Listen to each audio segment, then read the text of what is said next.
வீட்டில் நீங்கள் நல்ல நறுமணமாக வாழ ஒரு அற்புதமான ஒரு பரிகாரம். அதாவது நம்ம வினையை தீர்க்கக்கூடியவர் விநாயகர் தான். ஆனால் உங்கள் வீட்டில் ஜனங்களெல்லாம் நம்ம சொல்லதெல்லாம் சந்தோஷ மகிழ்ச்சியாக வாழணும்னா என்றைக்குமே வெட்டி வேரில் ஒரு விநாயகர் செஞ்சு பூஜை அறையில் வச்சு நீங்கள் சாமி கும்பிடுங்க. உங்களுக்கு எந்த பிரச்சனையாக இருந்தாலும் குடும்பத்துக்குள்ள அந்த தோஷத்தை நிவர்த்தி பண்ணும். உங்களுக்கு ஒன்று தெரியுமா?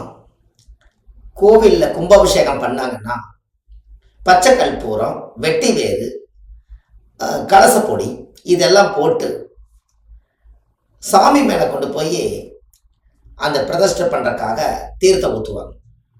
வெட்டி வேர் இல்லாமல் அந்த வேலையை செய்ய மாட்டாங்க. அந்த வெற்றி வேருக்கு மட்டும்தான் ஜனவசிய பவர் அதிகமாக இருக்குது. உங்களுக்கு நிறைய ஜனங்களுடைய வசிய பவர் வேணும் அப்படின்னா உங்கள் வாழ்க்கையில் நீங்கள் இதையெல்லாம் ஒரு பெருசாக மீறினா உங்களுடைய வாழ்க்கையில் ஒரு வெட்டி வேறு மாலையும் கூட சாமி படத்துக்கு நீங்கள் வாங்கி மாலை போடுங்க. மண் வாசனையோடு நீங்கள் வாழலாம். அது மண்ணுக்குள்ளே இருந்து தான் அந்த வேர் வெளியில் வருது. அதை நீங்கள் கண்டிப்பாக அது தெரிஞ்சுக்கும் போது உங்கள் வாழ்க்கை இன்னமும் நல்லா இருக்கும். அந்த வீட்டில் அந்த வெட்டி வேருடைய மனம் உங்கள் வீட்டில் அப்படியே அடிக்கடிக்க அருமையாக வாழ்க்கையில் ஒரு பெரிய சிறப்பாக ஒரு மனமகிழ்ச்சியோடு நீங்கள் வாழ்வீங்க. இதை நீங்கள் செஞ்சு பாருங்கள்.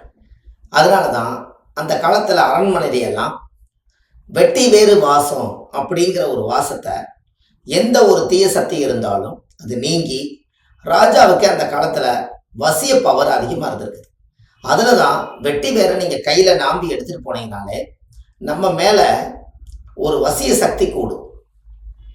நீங்கள் ஒரு பர்ஸ்லேயோ அல்லது உங்களுடைய பேக்கிலையோ வெட்டி வேற நீங்கள் வச்சுக்கங்க.